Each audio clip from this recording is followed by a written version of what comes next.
एक ऐसे युग पुरुष जो अपनी मेहनत से सम्राटों की नींद उड़ा दे, जो किताबों में डूबकर साम्राज्य को चुनौती दे, जिसकी पढ़ाई देखकर अंग्रेज भी कांप जाएं। नाम है विश्व रत्न डॉक्टर भीमराव रामजी आंबेडकर। आज हम बात करेंगे उस महामानव की जो मुंबई से न्यूयॉर्क और फिर लंदन तक ज्ञान की तलवार लेकर निकले और पूरी दुनिया को हिला दिया। अगर आप चाहते हो कि आपकी सोच में बदलाव आए तो ये वीडियो आखिर तक जरूर देखिए। और हाँ, वीडियो को लाइक जरूर कर देना, क्योंकि एक लाइक से नहीं हजारों सोचें जागती हैं। और अगर अब तक चैनल को सब्सक्राइब नहीं किया है तो अभी कर लो, क्योंकि विशाल रमटे के चैनल पर हम लाते हैं वो वीडियो जो सोच नहीं जिंदगी बदल देती है। सिर्फ 12 साल का एक बच्चा कक्षा के बाहर जमीन पर बैठा है। धूप है, प्यास है, शोर है, लेकिन उसके सामने खुली है एक किताब। वो चुपचाप पढ़ रहा है, ना किसी से शिकायत, ना कोई सवाल, क्योंकि उसे यकीन है अगर किताबें मिल गईं तो हालात चाहे जैसे भी हों, जिंदगी बदली जा सकती है। वो छात्र कोई और नहीं, हमारे भारत के भविष्य के संविधान निर्माता विश्व रत्न डॉक्टर बाबा साहेब अंबेडकर थे। एक ऐसा बच्चा जो हर अपमान को अपनी ताकत बना रहा था, जिसे लोग अछूत कहकर दूर करते थे, लेकिन वह हर दिन ज्ञान के और करीब जा रहा था। उनके पिता फौज में थे, अनुशासित और शिक्षित भी। उन्होंने अपने बेटे से कहा, बेटा, समाज तुझसे सब छीन सकता है, पर पढ़ाई कभी मत छोड़ना, क्योंकि ज्ञान वो धन है जिसे कोई चुरा नहीं सकता। बाबा साहेब ने यह बात जिंदगी भर याद रखी और यहीं से शुरू हुई भारत के सबसे बड़े बुद्धिजीवी की अंतर्राष्ट्रीय यात्रा। 1913 में एक दलित छात्र, जिसे भारत में पानी पीने नहीं दिया जाता था, वह चला अमेरिका, कोलंबिया यूनिवर्सिटी। एक ऐसा देश, एक ऐसी यूनिवर्सिटी जहां उनकी धर्म, जाति नहीं पूछी गई, सिर्फ उसकी प्रतिभा देखी गई। बाबा साहेब रोज 16 से 18 घंटे लाइब्रेरी में बैठते थे। वहां के प्रोफेसर, छात्र सब चौंक गए। ये भारतीय लड़का इतनी मेहनत क्यों करता है? लेकिन किसी को नहीं पता था कि ये लड़का सिर्फ डिग्री नहीं ले रहा, ये उस समाज के लिए लड़ाई की तैयारी कर रहा है जिसे हजारों साल से दबाया गया था। कोलंबिया यूनिवर्सिटी के तत्कालीन प्रेसिडेंट निकोलस बटलर ने एक बार कहा था, ये इंडियन बॉय अधिक पढ़ता है सभी हमारे अमेरिकन स्टूडेंट्स से। सोचिए, पूरी यूनिवर्सिटी में सबसे ज्यादा पढ़ने वाला छात्र वो थे भारत के महानायक बाबा साहेब। 1916 में उन्होंने एक ऐतिहासिक थीसिस लिखी, प्राचीन भारतीय व्यापार। इसमें उन्होंने दिखाया कि प्राचीन भारत सिर्फ आध्यात्मिक देश नहीं था, बल्कि एक समृद्ध व्यापारिक राष्ट्र भी था। उन्होंने बताया कि कैसे भारत का व्यापार, मुद्रा प्रणाली और आर्थिक ढांचा हजारों साल पहले भी विकसित था। यह रिसर्च इसलिए भी महत्वपूर्ण थी क्योंकि इससे अंग्रेजों के उस झूठ का पर्दाफाश हुआ जो कहते थे कि भारत हमेशा से गरीब और पिछड़ा रहा है। बाबा साहेब ने किताबों के जरिए इतिहास को फिर से लिखा और अपने समाज को बताया कि तुम सिर्फ पीड़ित नहीं, तुम गौरवशाली हो। जहां एक गरीब बच्चा, समाज से ठुकराया गया लड़का, कोलंबिया की लाइब्रेरी में बैठकर पूरी दुनिया को जवाब दे रहा था। न कोई कैमरा, न सोशल मीडिया, बस एक कलम, एक किताब और एक जुनून। लेकिन यह तो सिर्फ शुरुआत थी दोस्त। अभी तो लंदन की गलियों में ज्ञान की मशाल लेकर चलना बाकी है, जहां एक ही साथ बाबा साहेब ने कानून भी पढ़ा और अर्थशास्त्र भी। आगे जानिए कैसे लंदन स्कूल ऑफ इकोनॉमिक्स और ग्रेज इन में अंबेडकर ने ऐसे जवाब लिखे जो ब्रिटिश हुकूमत को भी हिला गए। वीडियो अच्छा लगा हो तो लाइक कीजिए, शेयर कीजिए और विशाल रामटे के चैनल को सब्सक्राइब कीजिए।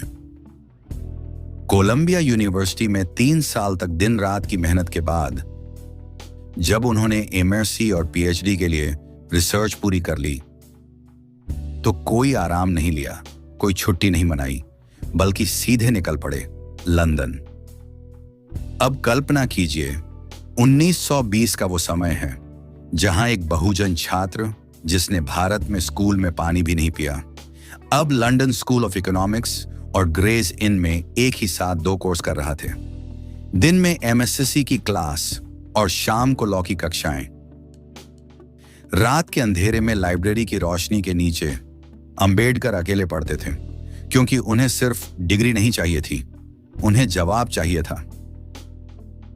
एलएसआई की लाइब्रेरी, जहां छात्र कुछ घंटे बिताते थे, अंबेडकर वहां पूरे दिन बिताते, क्योंकि उनकी आंखों में नींद नहीं, सपने थे, भारत के लिए, समाज के लिए, न्याय के लिए। उनका मकसद क्या था? डिग्री लेना और सम्मान पाना? नहीं, उनका उद्देश्य था जब वो भारत लौटें तो उनके पास हर उस अन्याय का जवाब हो जो हजारों सालों से उनके समाज पर थोपा गया था। अंबेडकर ने कानून को सिर्फ कानूनी भाषा में नहीं पढ़ा, उन्होंने उसे सामाजिक न्याय के चश्मे से देखा। उन्होंने अर्थशास्त्र को सिर्फ जीडीपी के रूप में नहीं पढ़ा, उन्होंने उसे गरीबी, भेदभाव और सामाजिक असमानता की समझ से जोड़ा। वो कहते थे, अगर मुझे संविधान बनाना है तो मुझे दुनिया के सबसे अच्छे कानून, सबसे गहरे सिद्धांत और सबसे न्यायपूर्ण सोच की जरूरत है। एक तरफ अंग्रेजों की हुकूमत थी, दूसरी तरफ एक भारतीय छात्र जो दिन रात सिर्फ एक ही बात सोच रहा था, मैं ऐसा क्या करूं जिससे मेरे लोग उठ खड़े हों। लंदन की उन गलियों में जहां लोग अपने भविष्य के लिए पढ़ते थे, अंबेडकर वहां भारत का भविष्य तैयार कर रहे थे। लेकिन ये यात्रा यहीं खत्म नहीं होती।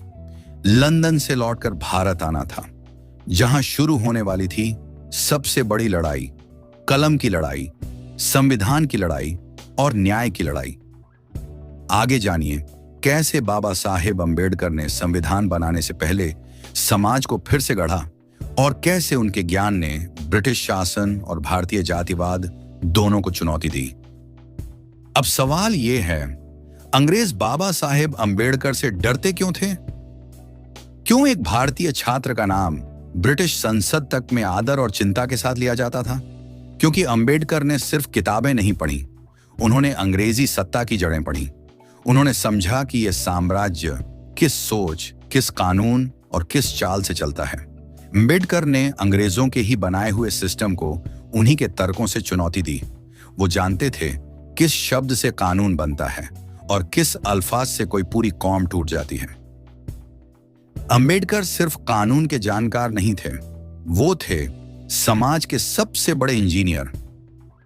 उन्होंने इस देश के सामाजिक सिस्टम को स्कैन किया, जाति प्रथा को एक्सपोज किया और कहा, अगर यह सिस्टम बदले बिना आजादी आई तो वो आजादी नहीं, एक नया जेल होगा।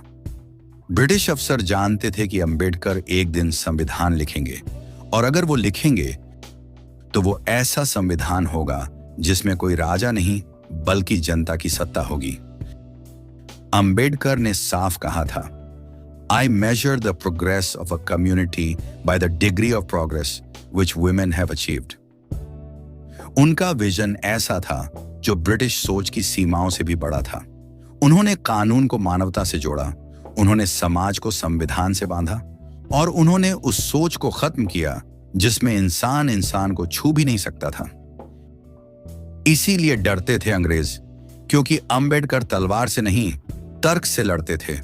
उनकी कलम में वो ताकत थी जो ब्रिटिश साम्राज्य की बुनियाद हिला सकती थी। लेकिन ये सिर्फ डर की कहानी नहीं, ये कहानी है न्याय की जीत की। आगे जानिए कैसे डॉक्टर अंबेडकर ने संविधान की रचना करते समय हर उस व्यक्ति की आवाज को उसमें शामिल किया जिसे समाज ने कभी गूंगा बना रखा था। और जानिए कैसे अंबेडकर ने भारत को सिर्फ आजाद नहीं किया बल्कि सोचने की आजादी दी। वीडियो अच्छा लगा हो तो लाइक कीजिए, शेयर कीजिए और विशाल रामटे के चैनल को सब्सक्राइब कीजिए। आज भी वो किताबें कोलंबिया और लंदन की उन लाइब्रेरी में रखी हैं, वो पन्ने, वो कागज जिन पर बाबा साहेब अंबेडकर की उंगलियों के निशान हैं। लेकिन अगर ध्यान से सुनो, हर पन्ना चीख चीख कर कहता है, अगर पढ़ाई करनी है तो अंबेडकर जैसा पढ़। 16 से 18 घंटे की पढ़ाई, न थकान न शिकायत, एक ही ध्येय, मुझे इतना जानना है, कि दुनिया को जवाब दे सकूं। अब सवाल हमसे है, क्या हम 16 घंटे पढ़ सकते हैं? क्या हम इतनी गहराई से सोच सकते हैं? क्या हम अपने समाज को बदलने का सपना देख सकते हैं? अंबेडकर ने सिर्फ डिग्री नहीं ली, उन्होंने ज्ञान को हथियार बनाया। उन्होंने किताबों से एक ऐसी तलवार गढ़ी जो कभी किसी को घायल नहीं करती, बल्कि लोगों को आजाद करती है। उन्होंने हमें सिखाया, अगर तुम पढ़ लोगे तो तुम्हें कोई हरा नहीं सकता, ना गरीबी, ना जाति, ना सरकार, ना दुनिया। अब वक्त हमारी पीढ़ी का है। हमारे पास इंटरनेट है, किताबें हैं, अवसर हैं, पर क्या हमारे पास वो जज्बा है जो बाबा साहेब के पास था? ये सवाल हमें खुद से पूछना होगा। अगर तुम्हें इस कहानी ने जगा दिया हो, तो अंबेडकर सिर्फ एक नाम नहीं, एक मिशन बन जाए। क्योंकि जब एक गरीब बच्चा पढ़ सकता है, तो आज का भारत क्यों नहीं? अगर आपको ये वीडियो प्रेरणादायक लगा हो, तो इसे लाइक कीजिए, शेयर कीजिए और विशाल रामते के चैनल को सब्सक्राइब कीजिए। यहां हम बात करते हैं सिर्फ इतिहास की नहीं, आने वाले भविष्य की।